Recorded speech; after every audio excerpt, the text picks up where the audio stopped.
Bismillahirrahmanirrahim. Assalamualaikum warahmatullahi wabarakatuh. Alhamdulillahirrabbilalamin. Allahumma sholli ala sayyidina Muhammad wa ala ali sayyidina Muhammad. Yang kami hormati guru kami, Ibu Hazami, selaku guru mata pelajaran IPA kelas 9. Kami dari kelompok 4 ingin mempresentasikan hasil diskusi kami yang berjudul Materi dan Dampaknya Kesehatan bagi Manusia. Sebelum presentasi ini dimulai, saya ingin memperkenalkan nama teman saya. Saya sendiri Nur Fadila Fasya, Nova Arifa Aulia Gozria, Arvel Patahul Ihsan, Salwa Khairunisa, Rafif Irsyad Budiman, dan Muhammad Habibi. Untuk selanjutnya, materi akan dibawakan oleh teman saya, yaitu Nova. Materi dan dampaknya bagi kesehatan manusia. Semua yang ada di sekitar kita merupakan materi. Materi adalah segala sesuatu yang memiliki massa dan menempati ruang. Misalnya buku. Sebuah buku tersusun dari lembaran-lembaran kertas. Jika salah satu lembar kertas itu disobek dari buku dan dihancurkan menjadi serpihan-serpihan kecil menggunakan gunting, kamu masih dapat melihat serpihan-serpihan itu. Bukan? Namun, dapatkah serpihan itu dihancurkan menjadi bagian yang lebih kecil lagi? Seperti apakah bentuk bagian terkecil dari kertas itu? Selanjutnya, saya serahkan kepada Arvel Patahul Ihsan.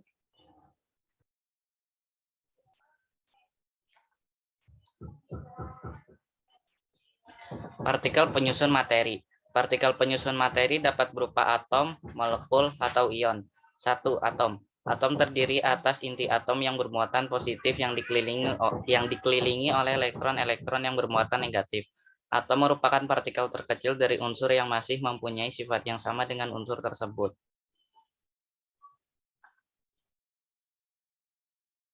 Atom menurut Democritus. Atom dapat diartikan tidak terpotong, tidak dapat dibagi, atau tidak dapat dibelah.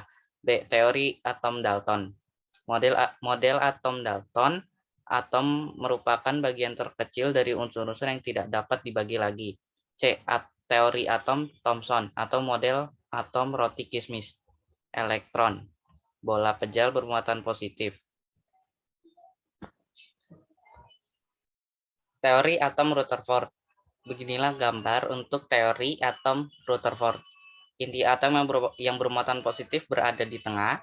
Elektron yang mengelilingi inti atom berada di luar inti atom. Model atom Rutherford, atom terdiri atas inti atom yang bermuatan positif dan dikelilingi elektron yang mengelilingi inti pada jarak yang cukup jauh dan inti. Teori atom Niels Bohr. Beginilah seperti ini gambar teori atom Niels Bohr. Elektron yang menyerap energi untuk pindah ke lintasan yang lebih luar. Inti atom, lintasan-lintasan elektron yang berada di luar inti atom. Elektron melepaskan energi untuk pindah ke lintasan yang lebih dalam. Untuk materi berikutnya akan disampaikan oleh Salwa. Notasi atom sering ditulis sebagai berikut yang ada di PPT ini. A yang melambangkan nomor massa, Z melambangkan nomor atom, dan X melambangkan lambang atom. Kita akan membahas nomor atom. Nomor atom menunjukkan jumlah proton suatu atom. Misalnya, atom oksigen mempunyai nomor atom 8. Artinya bahwa atom tersebut mempunyai jumlah proton sebanyak 8 tetap. Dalam suatu atom juga selalu tetap. Kedua, nomor massa. Nomor massa merupakan jumlah proton dan neutron di dalam inti atom. Proton dan neutron sebagai partikel penyusun, inti atom dinamakan juga nukleon. Nomor massa dari atom yang sejenis dapat berbeda. Hal tersebut dikarenakan jumlah neutronnya berbeda juga. Selanjutnya kita akan membahas molekul yang akan dibawakan oleh Rafif.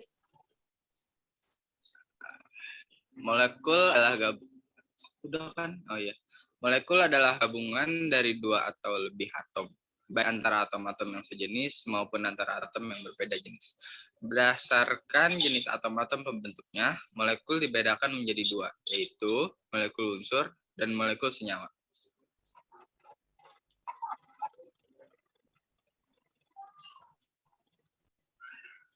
Atom dapat melepaskan elektron dan dapat pula menangkap elektron. Artinya jumlah elektron dari suatu atom dapat berubah. Perubahan jumlah elektron dari suatu atom menyebabkan atom tersebut bermuatan positif atau negatif. Atom yang bermuatan disebut dengan ion. Ion terbagi menjadi dua jenis, yaitu anion dan kation. Penjelasan anion disebut juga ion bermuatan negatif. Atom dapat bermuatan negatif karena atom tersebut menangkap elektron sehingga jumlah elektronnya bertambah. Kalau kation disebut juga ion bermuatan positif atau dapat bermuatan positif karena atom tersebut melepaskan elektron sehingga jumlah elektronnya berkurang. Selanjutnya saya serahkan kepada Nur Fadilah. Ya, terima kasih. Untuk tabel contoh anion dan kation. Kation disebut juga dengan muatan berpositif. Rumusnya yaitu Na plus ion natrium, Mg2 plus ion magnesium, Ca2 plus ion kalsium, Li plus ion litium, Cs plus ion cesium, Sr2 plus ion strontium, NH4 plus ion amonium, Al3 plus ion aluminium, K plus ion kalium. Anion bermuatan negatif. Rumusnya F min ion fluorida, Cl min ion klorida, Br min ion bromida, I min ion iodida, OH min ion hidroksida, NO3 min ion nitrat, SO42 min ion sulfat, CO32 min ion karbonat, dan PO43 min ion fosfat. Untuk materi selanjutnya akan disampaikan oleh Salwa.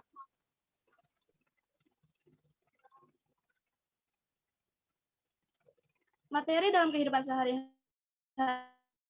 berserta dampaknya bagi kesehatan. Oksigen. Oksigen bersifat mudah terbakar. Suatu materi dapat terbakar apabila terdapat sejumlah oksigen yang cukup. Selain itu, oksigen juga bersifat dapat larut dalam air. Kehidupan ekosistem dalam perairan dipengaruhi oleh kandungan oksigen yang larut dalam air atau dissolved oxygen, DO. Hewan-hewan air dapat bertahan hidup apabila jumlah DO tidak kurang dari 5 ppm. 2. Nitrogen. Atom nitrogen merupakan komponen penyusun DNA, asam deoksiribonukleat, dan makhluk hidup. Komponen penyusun udara terbesar adalah gas nitrogen, N2, yaitu sekitar 78%. Nitrogen diperlukan tubuh untuk sintesis protein dan asam amino yang mempengaruhi pertumbuhan, hormon, fungsi otak, dan sistem kekebalan tubuh. Kebutuhan nitrogen manusia dipenuhi dengan mengonsumsi bahan organik yang berasal dari tanaman atau hewan. Gas nitrogen berguna dalam industri pembuatan amonia, yang merupakan bahan baku dari pupuk.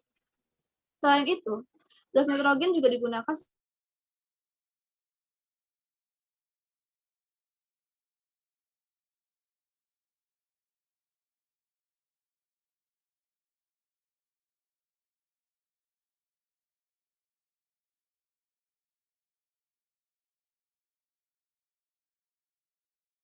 tidak berbau.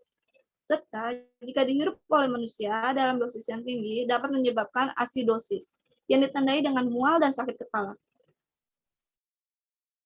Senyawa karbon dioksida biasanya dihasilkan dari proses pernafasan dan reaksi pembakaran senyawa karbon. Materi selanjutnya akan dibawakan oleh Nova. 4. Mineral. Berdasarkan kebutuhannya di dalam tubuh, mineral dapat dibedakan menjadi dua jenis, yaitu mineral makro dan mineral mikro. Mineral makro, mineral yang dibutuhkan oleh tubuh dalam jumlah yang cukup besar. Contohnya natrium, kalium, kalsium, magnesium, fosforus, dan klorin. Mineral mikro, jenis mineral yang dibutuhkan oleh tubuh dalam jumlah sedikit. Contohnya besi, zinc, tembaga, iodin, dan fluorin. 5. Produk rumah tangga. Bahan pembersih, sabun, dan deterjen. Sabun dan deterjen bekerja dengan cara menurunkan tegangan permukaan sehingga air mudah membasahi permukaan benda, kemudian menarik kotoran pada benda tersebut. Bahan pemutih. Bahan pemutih untuk menghilangkan noda atau kotoran yang membandel pada pakaian. Terakhir, ada bahan pewangi. Zat ini biasanya digunakan sebagai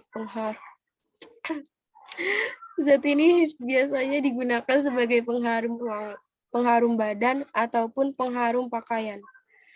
6. Pembasmi hama atau pestisida. Pestisida adalah bahan atau zat kimia yang digunakan untuk membunuh hama, baik yang berupa tumbuhan, serangga, maupun hewan lain di lingkungan kita. Berdasarkan jenis hama yang akan diberantas, pestisida digolongkan menjadi 5, yaitu sebagai berikut. Yang pertama adalah insektisida, yang berfungsi untuk membunuh serangga. Herbisida yang berfungsi untuk membunuh tumbuhan pengganggu, nematisida yang berfungsi untuk memberantas hama cacing, fungisida yang berfungsi untuk membunuh cendawan atau jamur, rodentisida adalah yang berfungsi untuk membunuh hewan pengganggu atau pengerat seperti tikus. Materi selanjutnya adalah bahan kimia dalam pestisida yang akan dibawakan oleh teman saya, yaitu Arvel. Silakan Arvel. Bahan kimia dalam pestisida. Berdasarkan bahan kimia yang terkandung, pestisida digolongkan menjadi berikut. 1. Golongan organoklor, yaitu senyawa yang mengandung klorin dan umumnya bersifat racun. Contohnya adalah DDT, dikloro-difenyl trichloroetana, aidrin, dieldrin, endosulfan, dikofol, folvet, lindan, dan klordan. 2. Golongan organofosfat, yaitu senyawa organik yang mengandung gugus fosfat. Senyawa ini lebih bersifat racun, tetapi lebih mudah terdegradasi dan lebih cepat hilang keaktifannya. Contohnya adalah malation, diazinon, pention, metilparation, dan etilparation. 3. Golongan karbamat, yaitu senyawa organik yang merupakan turunan asam ditiokarbomin yang disebut dengan ditiokarbamat. Contohnya adalah karbaril, karbotorum, propoxur, dan BPMC.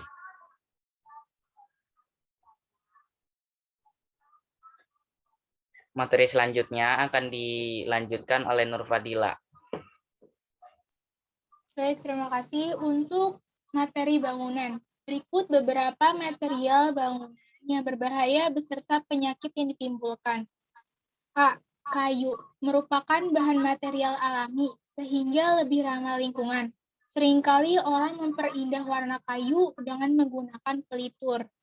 Penggunaan pelitur dapat menimbulkan alergi kulit, mata pedih, dan gangguan selaput lendir.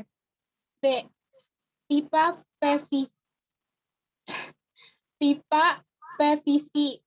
lem PVC, cat PVC, lantai vinil, dan karpet plastik yang dibuat dari PVC atau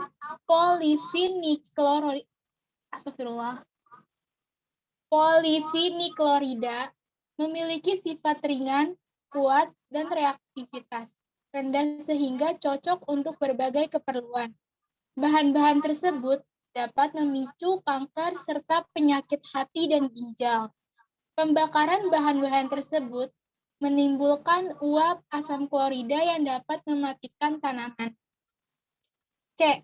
Cat sintetis atau cat besi atau kayu, thinner, dan cat epoksi yang mengandung etil alkohol dapat memicu gangguan saraf, darah, pernapasan, mata, selaput lendir, dan eksim pada kulit.